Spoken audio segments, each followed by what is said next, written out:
I am doctor Pankaj. और आज इस वीडियो में हम फिर से कुछ अपने यूट्यूब के जो इम्पोर्टेंट कमेंट्स हैं उनके आंसर्स को देखेंगे। तो देखिए, पहला कमेंट है, सर एक डॉक्टर इतनी मेहनत और इतना टाइम देकर डॉक्टर बनता है तो भी उसे 1 लाख तक ही सैलरी दी जाती है, जबकि मर्चेंट नेवी, सीए, सीएस कम उम्र में भी हो जाता है और पैसा भी 20-20 लाख रुपीज़ मिलता है। तो देखिए, जहाँ तक मेरा मानना है कि डॉक्टर एक डिफरेंट एक प्रोफेशन है।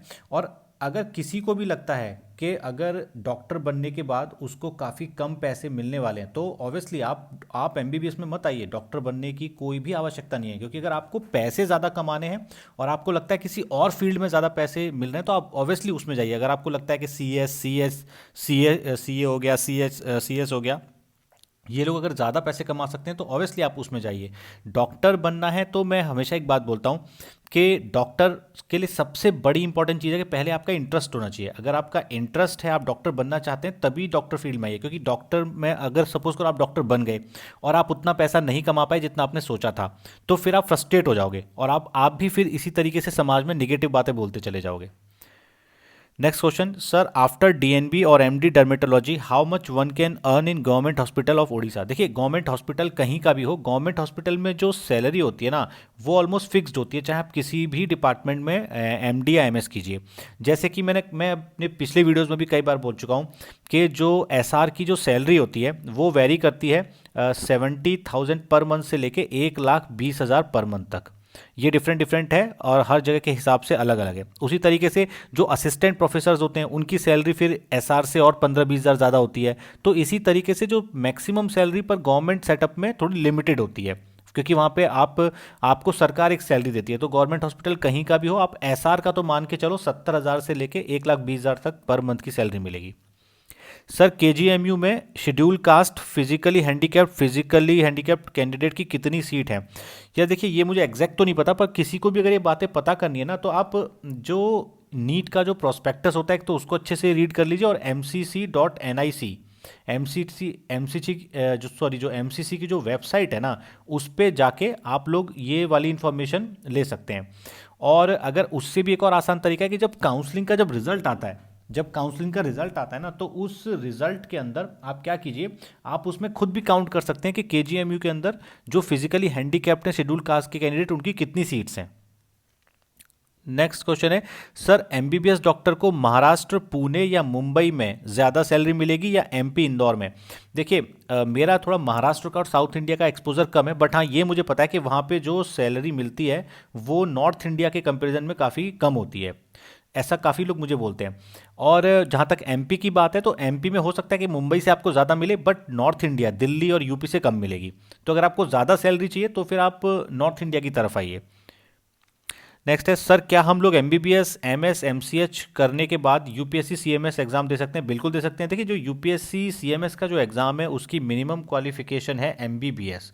कोई भी एमबीबीएस ग्रेजुएट, चाहे वो प्राइवेट कॉलेज से हो चाहे वो गवर्नमेंट कॉलेज से हो, यूपीएससी एग्ज़ाम जो होता है सीएमएस उसको दे सकता है। और ऐसा नहीं है कि बस एमबीबीएस ही देंगे। अगर आपने एमबीबीएस के अलावा भी कुछ किया है, एमएस, एमसीएच, बस आपकी एज लिमिट उस क्राइटेरिया में आनी चाहिए। नेक्स्ट है, एमबीबीएस में ही बॉन्ड होता है कि नहीं? ऐसा बिल्कुल नहीं है। आजकल एमबीबीएस में तो बॉन्ड है, और उसके अलावा जो पोस्ट ग्रेजुएशन होती है, जो एमडी, एमएस है, इवन एमसीएच तक में भी आजकल बॉन्ड लग गया है।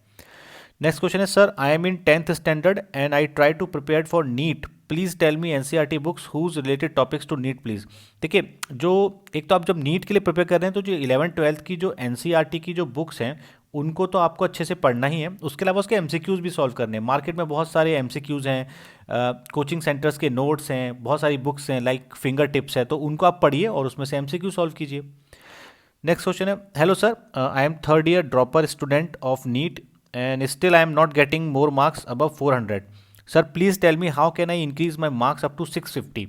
It is my last year of preparation. तो देखिए, इनका बोलना है कि एक तीसरा साल 3 साल के ड्रॉपर हैं और इनके मैक्सिमम मार्क्स 400 ही आ पा रहे हैं और 400 के ऊपर ये नहीं जा पा रहे हैं। तो देखिए, मैं आपसे बस इतना ही बोलना चाहूँगा कि ना, कहीं ना कहीं मुझे लगता है जो ऐसे स्टूडेंट्स होते हैं ना, उनके कुछ ना कुछ कॉन्सेप्ट्स तो ना कहीं वीक ही होते हैं। तो कभी कभी क्या होता है, कभी कभी वो बड़े बड़े कोचिंग्स में कोचिंग्स भी लेते हैं, पर बड़े बड़े कोचिंग्स में जो टीचर्स हैं वो उतना ध्यान नहीं दे पाते हैं। मेरे साथ भी ऐसा ही हुआ था। तो आप कोशिश कीजिए, आप सबसे पहले ये पहचानिए कि आपका कौन सा सब्जेक्ट वीक है। फिर हो सके तो कोई इंडिविजुअल टीचर को ढूंढिए जो उस सब्जेक्ट को अच्छे से जानता हो। ऐसा नहीं कि बहुत ज़्यादा हाई फाई टीचर हो, बस नॉर्मल टीचर भी होगा ना जो 11th-12th को पढ़ाता है, वो भी आपको समझा पाएगा अगर वो अच्छा टीचर है। और अपने उस सब्जेक्ट को स्ट्रॉन्ग करने की कोशिश कीजिए, तो हो सकता है आपको इससे हेल्प हो। सर अगर बीएससी नर्सिंग करते टाइम नीट में सेलेक्ट हो जाते हैं और नर्सिंग छोड़ना चाहता हूँ, तो क्या हमें कोई बॉन्ड फी या कुछ और देना पड़ेगा?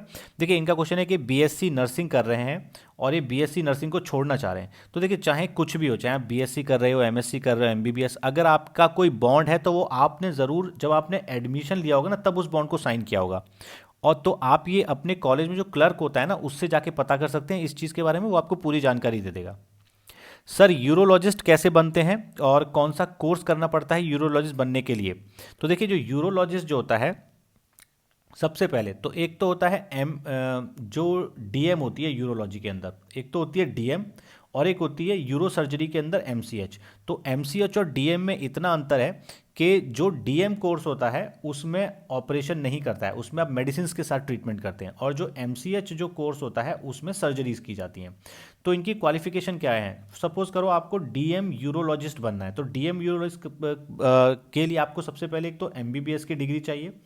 तो एमबीबीएस की डिग्री के बाद आपको फिर एमडी मेडिसिन में करनी पड़ेगी, और एमडी मेडिसिन करने के बाद फिर आपको डीएम करनी पड़ेगी यूरोलॉजी में। और सपोज आप यहीं पे बनना चाहते हैं एमसीएच यूरो सर्जन, तो उसमें आपको एमबीबीएस करनी पड़ेगी, उसके बाद 3 साल की एमएस करनी पड़ेगी, और फिर उसके बाद आपको एमसीएच करनी पड़ेगी यूरो सर्जरी में। तो ये तरीका है यूरोलॉजिस्ट बनने का। तो इस वीडियो को यहीं पे एंड करते हैं। Thanks for watching my video.